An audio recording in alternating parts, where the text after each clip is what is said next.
Hey, good evening, everybody. Sammy Thunder here. Welcome back to the channel. I want to apologize because I know it's been a huge gap between my videos. It's not on purpose, it's just been really busy between work, school, a lot of things going on the weekends. It's just tough to kind of get these videos in sometimes. But I did want to get this one video in before I go on my big vacation because I know I'm not going to get another chance. So I want to show you some of the things that I picked up, including the concept of this video, which is a $250 collection purchase. I'm really excited to share that with y'all. I think it was a good purchase. I think it's a safe amount to pay for this nice lot of vintage baseball and actually some hockey cards too. So I'm going to show you those, but before we do that, I figured I'd show you some pre-war stuff that I purchased over the past 2 weeks. I didn't get a chance to do it in some of the other videos, so I want to do that for you now. Some of these include some Gaudis and some T206, so I'm really excited to share that. So let's jump right into it. If you're not subscribed to my channel, definitely hit the subscribe button and the notification bell. I got a lot of great baseball card show videos that y'all can enjoy, SGC videos, and I can't wait for the spring to hit because flea market season is back, tag sale season is back. I'm going to hit those up as well over the weekends. Cannot wait to do that and to showcase some more content. But let's jump into these pre-war stuff. So I picked these four up in a trade actually that I did at the Fishkill show earlier this month. And these four, I don't have any Gaudis, so I figured these four would be a nice pickup. The seller Andy, or one of my customers, he's a repeated customer. Andy had these four Gaudi cards, and he wanted this 59 Mantle. It's the insert card. I guess you can call it an insert. It's like an action card of him hitting his 42nd home run. It's from the 1959 set, which I've been breaking up. And I was asking $50 for the card because it was in really good condition. And so we were kind of trying to work out a deal. And initially I wanted $20 for these four. I ended up getting these I ended up getting these for a $30 evaluation, and then he gave me $20. So which I thought was a nice deal. I don't have any Gaudis in my collection, so I thought these four would be a nice addition. Included in these are players, let's see if I can get this in focus, Joe Kuhel. I'm not familiar with these players, but I just think the cards look really cool. The Washington Senators from the 1934 Gaudi set. I think I like this one the most because I love the name, Baxter Jordan. Such a great name. And Baxter played for the Boston Braves. Gerald Walker played for Detroit. And finally, I like this one too, James Tex Carlton. I love the nickname. If anybody can give me some information on these, I figure that'd be really cool. Maybe some of y'all can dig deep on this. I'm not as big into the Gaudi stuff. I just know I wanted some of their cards, but just not as familiar with the Gaudi stuff. I have to look into it. I did listen to a podcast, the Vintage Baseball Card Podcast, and they talked a lot about these. So really cool. I knew I wanted some, so I figured for the trade value plus $20 for a Mantle that I was selling, I thought it was a good deal. This was from the Mount Kisco show last week. The neighboring dealer, who is I don't know if he's a subscriber, but he watches my content. His name is Dusty, super nice guy, had a nice variety of vintage and modern. Didn't get a chance to film his table. It was a busy show. He knows this because he did pretty well as myself. And so I saw he had some T206. I knew they would go really, really fast because the prices he had set for them were really, really good. I picked up two Hall of Famers that he had. They're really cool. I knew I wanted the Huey Jennings card for quite some time. I could have probably found one that was in better shape, but it was just a really cool card. I really love the concept of this one. He has a bunch, I think, in the T206 set, but this one was my favorite one because of the arms raised and just the look on his face, even though part of his face is missing in this card. But this is a polar bear back, which is really cool. So, nice Huey Jennings pickup. And the other one is Joe Kelly, which I don't know too much about Joe Kelly. I know he was a manager at some point as well. I just know that I wanted to add more to the Hall of Fame collection that I'm trying to work on. And so between both of these, I think he had the Joe Kelly at 100 and the Huey Jennings at 90 or so. And I think he gave this to me for 150. So Dusty, thank you very much, man. I really appreciate the nice deal. And I'm glad you watch my content. And I'm sure we'll run into each other again. Um, and if you do watch this video, reach out to some of my subscribers, because I know a lot of my subscribers would love to buy stuff from dealers that I've worked with before. And I know you have some really good stuff. So hopefully Dusty will see this and leave a comment in the video so that I can kind of just pass your information along, so get some more customers for yourself. But though that is the pre-war stuff that I've purchased in the last couple weeks. And I was hoping to have a big Hall of Fame card for y'all today, a rookie card, that Holy Grail card, I guess you could say, for the collection, but didn't come in time. It should be here tomorrow, but I don't know if I'll get a video in, so we might have to wait until I come back at the end of the month to showcase that. But I have I have two Holy Grail cards coming in, so I can't wait to show those to you. But for the main event of this video, we have the collection purchase that I made today for $250. I think I'll show you the pages first. There's a bunch of just kind of loose pages of vintage. The hockey cards, I really don't know much about the hockey stuff. This just came in the collection. Maybe some of y'all can fill in the gaps for me as far as knowing what I should know. A lot of this stuff is low grade. I would say mid to low grade stuff. So take it with a grain of salt. But we'll start with this page. I have no idea who any of these players are. I don't know Jim Morrison. The only Jim Morrison I know is from the Doors or from that baseball player. Ron Stewart's a Ranger. I'm from New York, so Dennis Hextall. I wonder if he's Ron Hextall, if they're related. I know Hextall was a goalie for the Flyers at one point. So that's page 1. This is page 2. There's a Gary Eman, Mike Lawton, George Armstrong. Looks like he's a captain for the Maple Leafs. I wish I knew more about these guys. I just don't know. And then the final page, Jim Roberts, Britt Selby, Gene Provenavost, Bob Wall, maybe they're really cool looking. This is really the first time I've really picked up some vintage hockey cards in the collection, but that's the start. So we'll start with this is all the other stuff is baseball. So we got some cool stuff in here. You got a Tim Raines rookie card, a Barry Larkin rookie card. This is mostly junk wax stuff. Gary Sheffield rookie, Jimmy Key. I don't know if that's his rookie or not. Yeah, Matt Williams. So some cool stuff in here. This looks like it's a Topps traded. So then we got like a nice little Robin Yount lot. Here we have 70, 77, 78, 79, 80. It's kind of in order, 81. And then a cool little looking Donruss Diamond Kings. The reason why they're missing some cards from here is because I put them in protectors. So these are kind of like some of the not the lower end cards, but in my opinion, not the premier ones, which I'll get into. Here's the Willie McCovey, some McCovey cards, 77. This one's actually in really nice condition. 73, this one has a corner issue, it looks like. Nice little Nolan Ryan lot, mostly junk wax stuff. I love the 83s, though. The 83s are really cool. You have an 85 record breaker, 82, just solid with him with the Astros. And here's a cool 79 lot of, some stars. Schmidt, got Thurman Munson, you got Johnny Bench, Pete Rose, Dawson, Carlton, Seaver. A lot of great stars here. Next page, we got Gary Carter, Rod Carew, Carney Lansford somehow made his way in there. Joe Morgan, Stargell, Bucky Dent.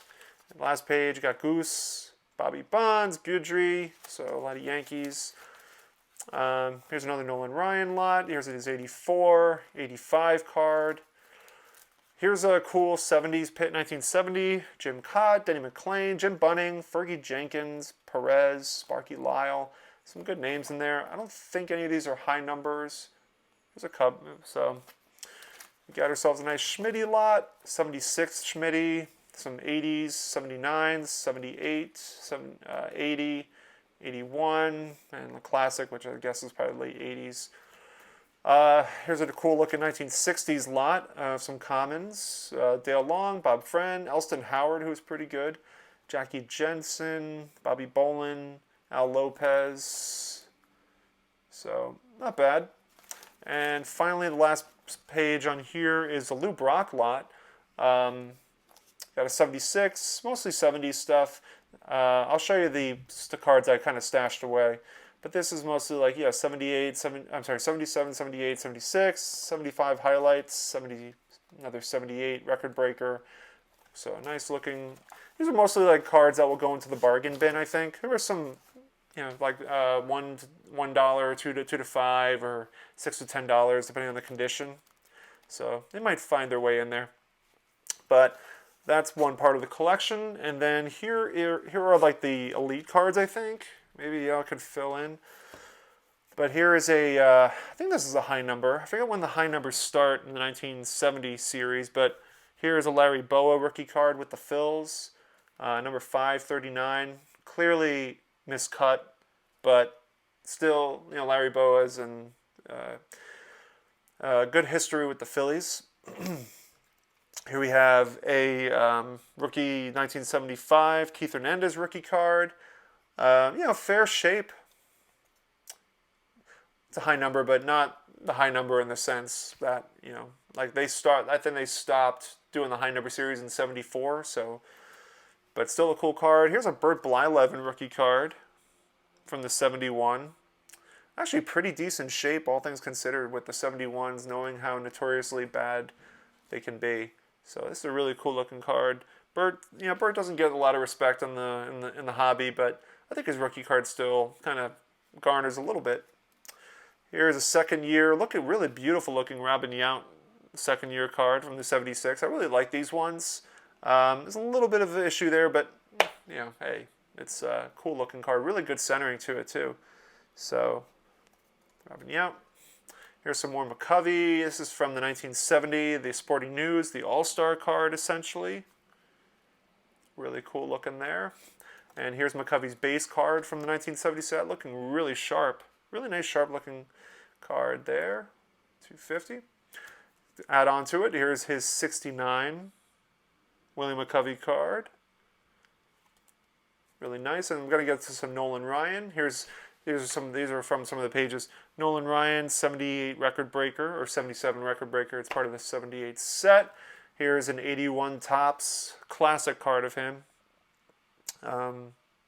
Usually you would find these cards anywhere between like, $4 to $8 generally. 77, one of his another record breakers from the 77 set. Incredible pitcher back in the day. Here's a 79 Nolan Ryan.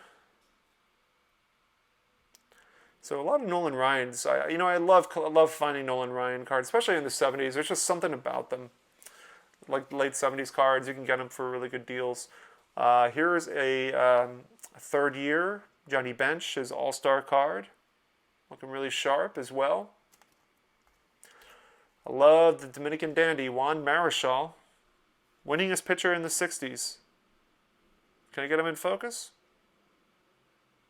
Maybe. There you go. Juan Marichal. Here's a 1960 Topps of the Red Schoendienst. Second base Milwaukee Braves. I think he became the manager eventually of the Cardinals.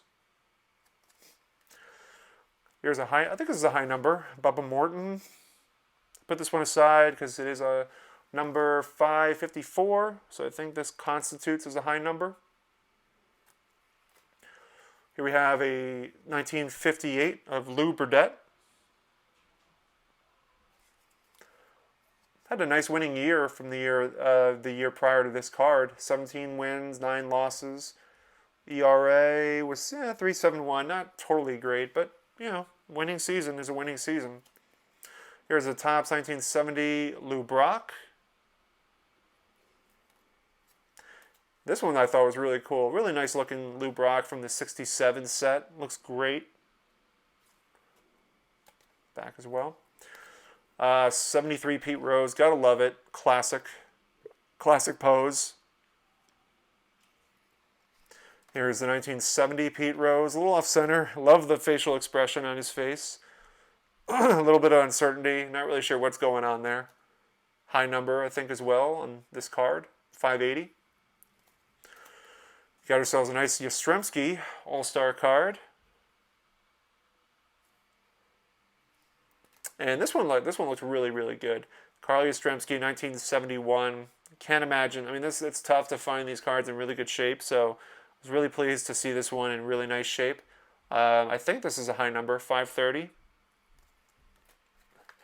Here we have an Ozzie Smith rookie card in the collection as well. This one's obviously tough to find, good centering. Condition's not too bad. One of my favorite cards. Always, whenever I see these, I'll always find a way to get one. Tom Seaver, 68. This one is very, very off-center, but these are always known for being off-center. But I do love this card, his second year. One of the highlights of the collection, a nice 58, 58, excuse me, Sandy Koufax. Not a crease in sight. Great centering. Love the look on his face. Classic, classic, classic. These are the Bowmans. I want to say, yeah, 52 Bowman. Gene Woodling from the Yankees. Here we have a 75 rookie card of none other than Gary Carter with the Expos before he came to the Mets. This one's actually a really nice one of the 78 Paul Molitor, Alan Trammell. No print marks, which is notorious with this set, or with this card in particular. So UL Washington, Mickey Klutz. Here we have Joe Garagiola, the Pirates. Really nice looking from the Bowman 52. Don't know much about him, but here we have Jerry Coleman from the Yankees. More 52 action here. This is another highlight of the collection. 58 All-Star of Hank Aaron. This card looks really, really good. Left to right, top to bottom, pretty good. Condition's really nice. There's only like a little bit of a print mark, but other than that, really beautiful looking card.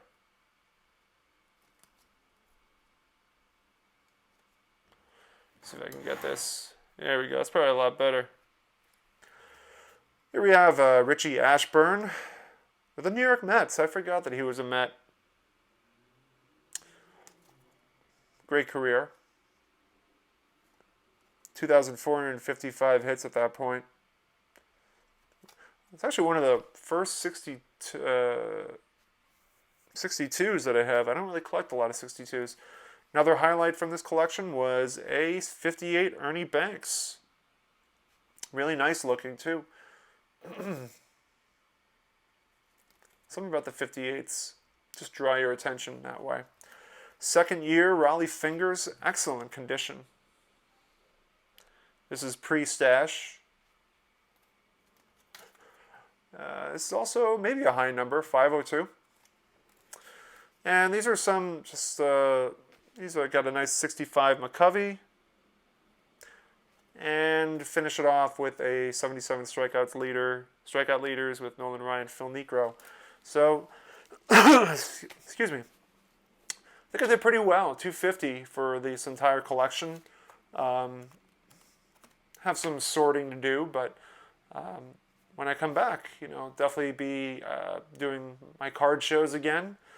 So I'll probably have a good amount of these for sale, and we'll go from there. So when I come back, I hope to, want to do some more giveaways. I know I've been a little absent, but my hope is to kind of re-engage with the channel and get everybody back on board so we can do some more fun stuff. Hopefully do an SGC order. That's been a good amount on cards this month between my two big Hall of Fame pickups. But we'll hopefully work out a time to do that, to do another SGC. I do have something on the horizon where I reached out to a a dealer who has been, or not, he's not in the dealing game anymore, but he was one of the first dealers at card shows back in the 60s. And I might he said he'd be open to doing an interview, so I'm going to hopefully reach out to him when I come back, and maybe we can orchestrate something and kind of dig into his mind to see what card shows were like in the 60s and 70s. I think that'd be really cool. But anyway, thank you guys so much for watching. Let me know in the comments how you think I did with the collection pickup. Did I do really well with $250 spent? I think I did pretty well. But let me know what you think. Thank you guys so much for watching as always. I hope y'all have a great rest of your day and take care.